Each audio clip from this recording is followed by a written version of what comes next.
Lamingtons, nothing more Aussie than a Lamington. And people often wonder where Lamingtons originated. And it's said that the governor of Queensland in the 1800s was coming to visit, and somebody invented how to turn stale sponge cake into something that could be edible, because it didn't have the preservation methods we have today, because sponge cakes can go stale very quickly.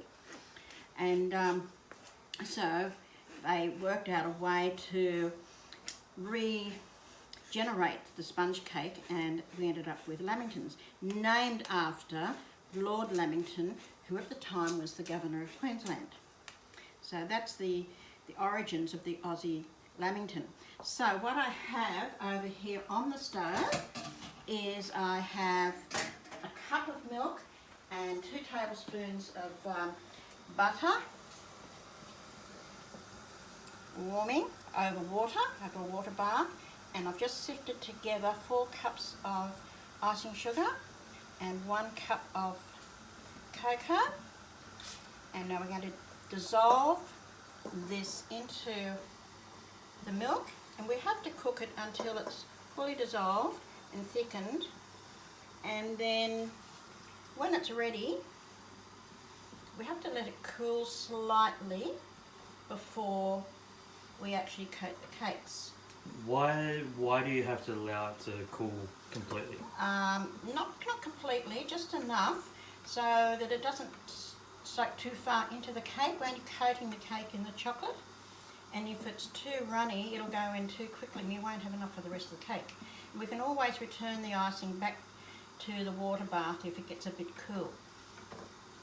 And what we have to remember is that when we do remove this off the stove, that the bowl is extremely hot, and we must use our oven mitts to pick up the bowl, or we'll have it all over the place. I've seen it happen where somebody wasn't thinking and it went absolutely everywhere because they suddenly dropped the bowl of hot icing all over the place.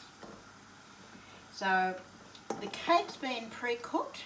It's a great way of using up leftover cake, but if you don't have leftover cake, then what you can do is you can make up some cake ahead of time, and you cook it in a slab tin, a Lamington tin as they're called, and a particular size cake tin gets its name from the fact it makes the slab you need for a Lamington. And then you need to so you cook your cake and you cut it into the sizes you're going to need. Now you've got to remember that by the time you coat your cake, it's going to look a lot bigger by the time you coat it in icing and also the coconut. So we use desiccated coconut. We use lots of desiccated coconut. So